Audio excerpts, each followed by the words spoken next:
This is my father. And this is my son, and today we're talking about Empyre, Issue 1.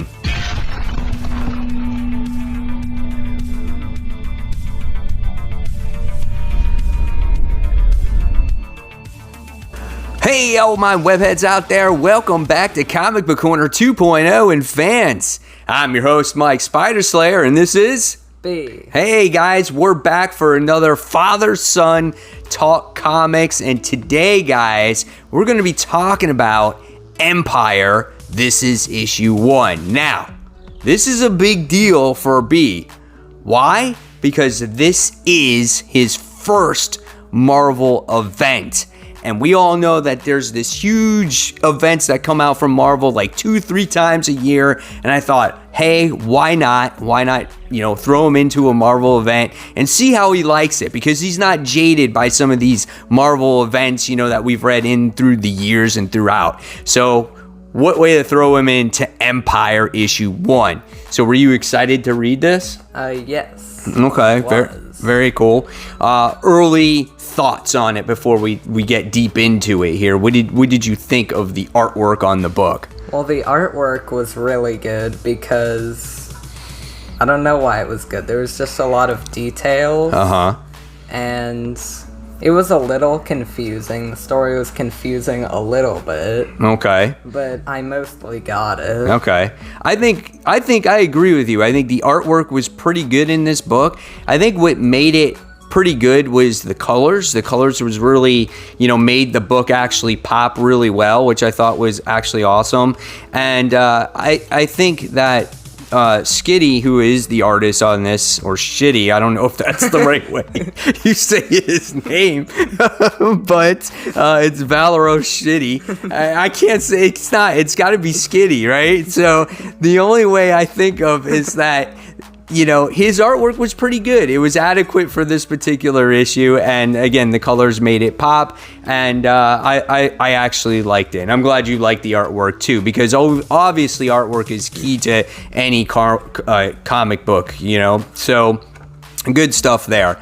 All right, so let's talk about the story a little bit, okay? So first off, we get the introduction to our characters here. We get to see a lot of the characters. Who are the Avengers? Right? And these guys, right? You know Captain America. You knew Iron Man, right? You knew Captain Marvel, Black Panther, Ghost Rider, Hulk, but that's She-Hulk. That's the female Hulk, right? Yeah. So did you know about her? Yeah. You do know her? Okay, so he knows about Jennifer Walters, and then there's Thor. So obviously he knows a lot of those from watching the movies. Fantastic Four, you're familiar with them, right? Yep. Did you know they had kids, though? No. Okay, so he found out that they had kids in this issue, which is Valeria and Franklin Richards, which is these two guys here.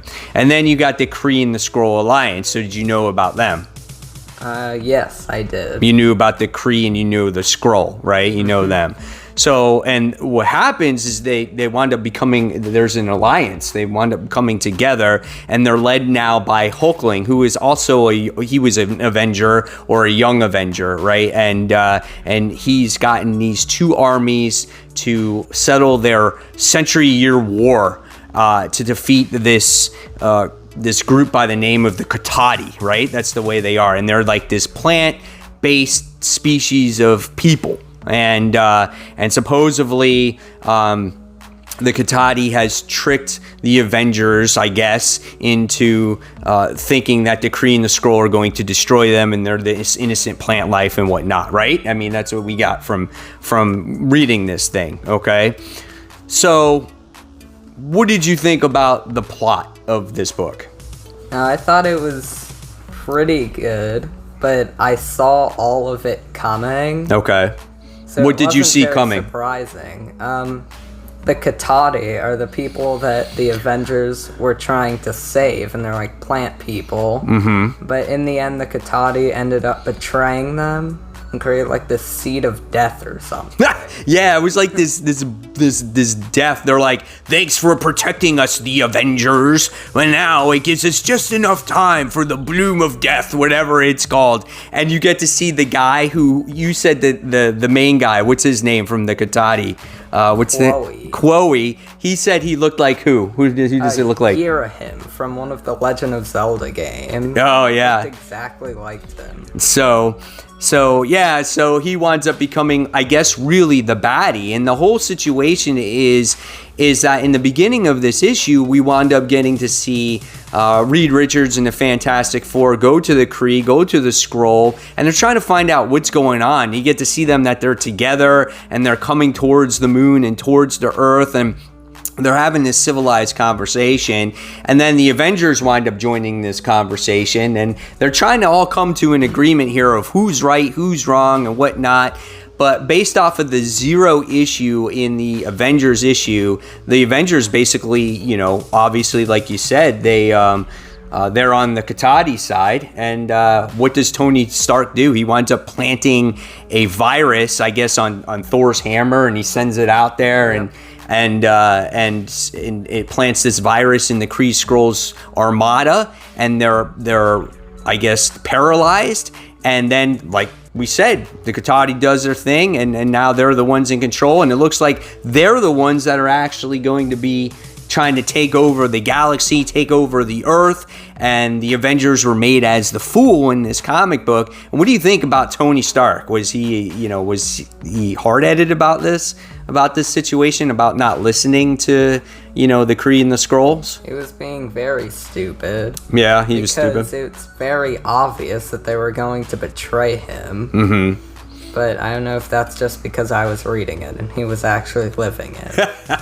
Yeah, but that's Tony Stark. He's very hard-headed, right? I mean, we know his character. He wants things to go his way, and he thought he was right, and he was obviously very wrong in the whole situation. But as a first issue, I mean, I guess a quarter way through this book, you kind of saw what was going to happen, that these guys were going to be the bad guys. So it made it a little bit predictable. But what did you think of your first issue of of your first Marvel event? You liked it? Yeah, I liked it. Okay, good. And you want to read more? Yes. All right, so we get an issue every week, so we'll probably continue this event through its entirety, and we'll cover it. And out of all the characters that you read in this particular issue, who was your favorite character, Braden? That one. Who is that guy? Chloe. The guy the bad guy from the Katati? Yes. That's so funny. He was so odd looking when he's like, the seed, it's time to bloom, and she takes off all his clothes and he becomes like this war guy, right? It was just hilarious.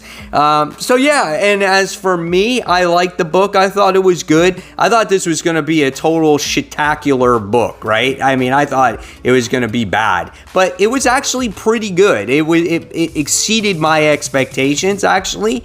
And I'm curious to see what's going to be the ramifications of Tony Stark, the Fantastic Four, some of the other characters in here. And we got a key, kind of a status quo change here when it comes to Jennifer Walters. She's actually smart again, based that she's got this particular hammer, which I thought was kind of cool, and maybe she'll revert back to her original ways. And but overall, I liked it, and I thought it was good. So at the end of the day, I think out of 5 stars, I'm going to give this one a 4 out of 5. What would you say for this?